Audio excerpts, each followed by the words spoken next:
Warning! The following video contains discussions of a movie that includes disturbing imagery, sexual content, and themes that might be distressing to some viewers. Viewer discretion is strongly advised. I have a dream that my 4 little children will one day live in a nation where they'll be treated as pets. And who knows, one of them might start a rebellion.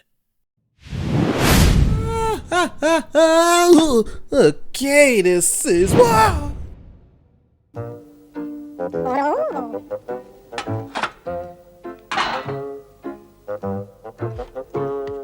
Good times. For someone who's a sucker for animation and nothing else, there's always something about American animation that always fascinates me. They always have the best stories, characters, and have some of the most gorgeous animations ever seen. And even at their lowest, they always have a rich history of bringing characters and stories to life in ways that resonates with the audience of all ages. But because of this, I want to take a break from this American stuff and watch international animated films. Now don't get me wrong, I love all of this, but I just want to appreciate animated films that were made in different countries because after looking at some of them, actually made me realize how much I missed out. British, Japan, France, Irish, etc. And some of these films looks pretty good and I'm sad that I've been living under a rock this whole time.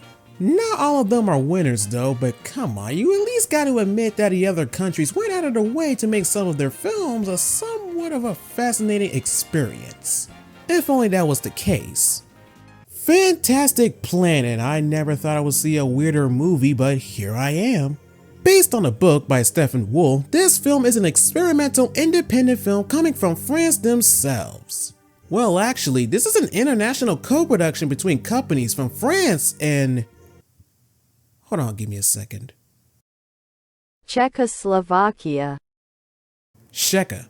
Production started in 1963 and was animated by a studio in Prague.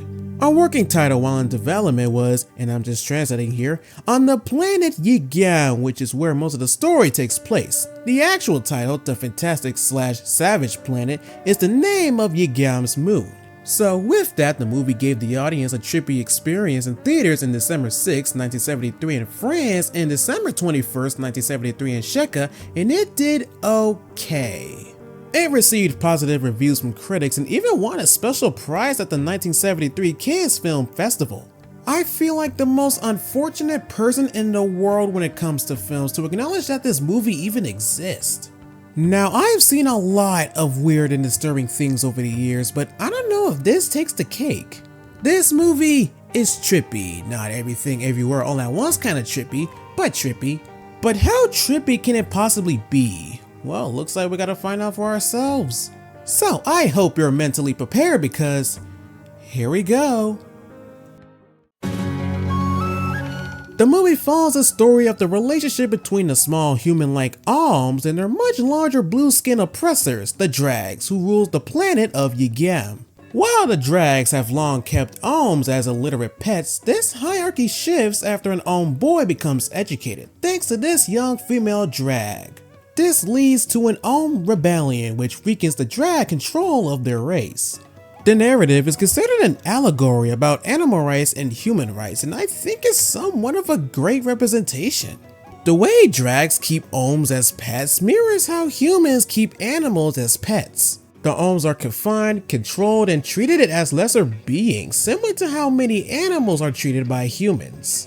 And the lack of understanding and empathy between the Drags and alms highlights the importance of recognizing and respecting cultural differences. It suggests that true peace and coexistence require mutual respect and understanding. Though it's pretty surprising to see how the alms comes out as superior by the end of the movie, even though they're pretty small. Even though the alms come off as illiterate at the beginning, they sure do evolve pretty quick. Beside the fact that the Drags keep alms as pets, what else does the Drags do? Why, my friends, they meditate, of course, which allows them to travel with their minds and possess statues and dance. Cool. Not only that, but they also conduct experiments on the alms. That's no good. Overall, the story is surprisingly good. It explores deep and complex themes related to animal and human rights, encouraging viewers to reflect on their own society and consider the ethical implications of how we treat other beings. For an experimental film made from two different countries, the animation is pretty distinctive. Characterized by a surreal, dreamlike quality, the visuals often feel otherworldly, which perfectly matches the film's setting on an alien planet. Firstly, we have the environments, often depicted in lush, detailed illustrations that evoke a sense of wonder and strangeness. Many scenes incorporate symbolic and abstract elements which can be interpreted in various ways, adding depth and complexity to the visual narrative. The alms are drawn to resemble, well, obviously humans, but with differences to highlight their status as both familiar and foreign. They look fine, though some of their animations does kinda give off the same vibe. But y'all should already know what I'm here for. Christ, the drags look so creepy!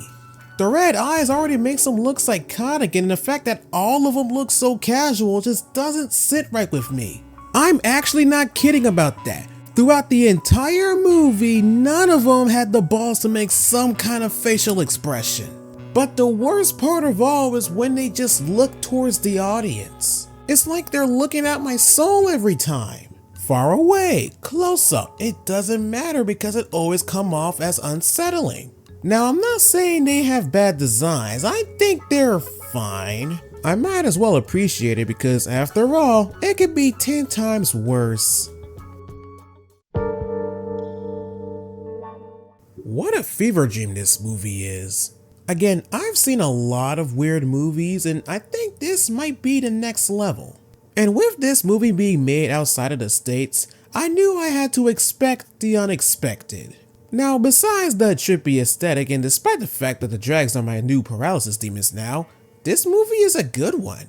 Now, admittedly, everything about this movie is pretty weird, but this pretty weird movie explores themes about oppression, resistance, and coexistence. Now, would I look back to this one?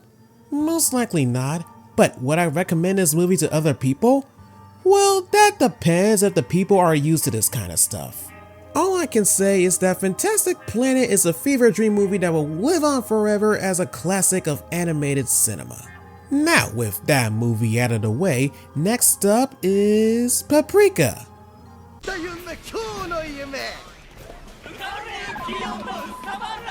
Now, this is the fever dream experience.